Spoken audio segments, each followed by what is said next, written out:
حدیث دیکھیے، ابو ہریرہ رضی اللہ تعالیٰ عنہ سے روایت ہے کہ اللہ کے نبی کریم صلی اللہ علیہ وسلم ارشاد فرماتے ہیں کہ مال خرچ کرنے سے مال میں کمی نہیں ہوتا، اور ویسے ہی لوگوں کو معاف کر دینے سے آپ کی عزت میں بھی کمی نہیں ہوتی ہے، یہاں تک کہ اللہ تعالیٰ آپ کی عزت کو اور زیادہ بلند کرتے ہیں۔ ایک آدمی ہے، چھوٹا آدمی ہے، اس پہ ظلم ہوتا ہے تو وہ معاف کرتا ہے، لیکن اگر کوئی شخص ایسا ہے جس پہ ظلم ہو رہا ہے لیکن وہ طاقت رکھتا ہے کہ اس کا بدلہ لے،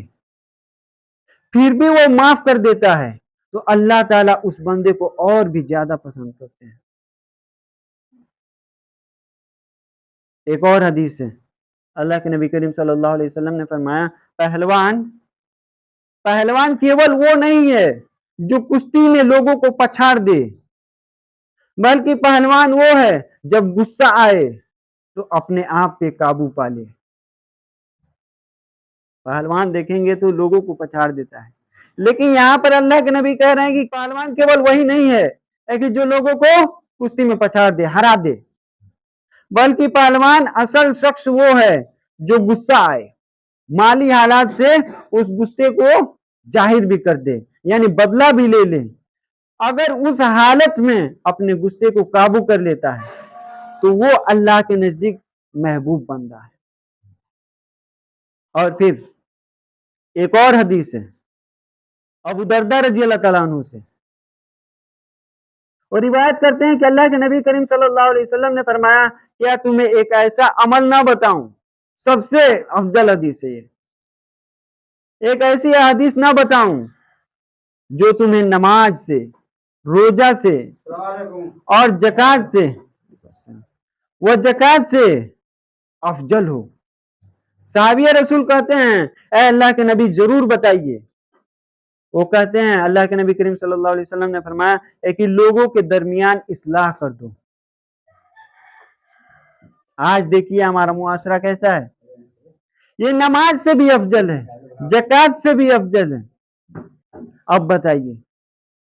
کیا ہے وہ عمل ہے کہ لوگوں کے بیچ ہم اصلاح کر دیں، کوئی جھگڑا ہو رہا ہے تو اس کو نپٹا دیں، صلح کرا دیں، یہ افضل عمل ہے۔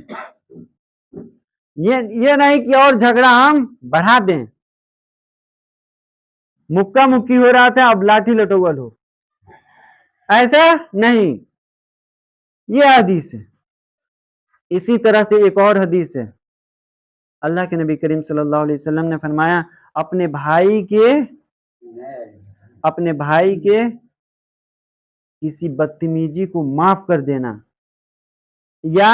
اپنے بھائی کے بدتمیزی پر اس کو معاف کر دینا، اللہ تعالیٰ قیامت کے دن ایسے شخص کے گناہوں کو بھی چھپا دے گا۔ کوئی بھائی ہمارے ساتھ ناانصافی کرتا ہے یا بدگمانی کرتا ہے، اس کو اگر ہم معاف کر دیتے ہیں تو اللہ ہمارے قیامت کے دن میدان محشر میں ہمارے گناہوں کو چھپا دے گا، ایسے شخص کو جب معاف کر دیتا ہے اپنے بھائی کو۔ اب بتائیے سب سے زیادہ مسلمان اپنے گھر سے پریشان ہیں، جبکہ سب سے بہترین آپ صلی اللہ علیہ وسلم کی نصیحتیں اور قرآن میں ملتی ہیں کہ ہمیں کیسے اپنے گھر میں صلح اور صبر سے کام لینا چاہیے۔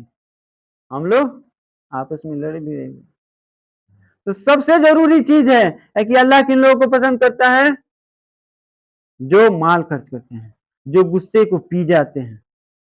اپنی طاقت ہونے کے باوجود، بدلہ لینے کی طاقت ہونے کے باوجود اس پہ معاف کر دیتے ہیں۔ ایسے لوگوں کو اللہ تعالیٰ کیا کہتے ہیں؟ محسنین۔ یہ لوگ ہیں، محبوب لوگ ہیں اللہ کے۔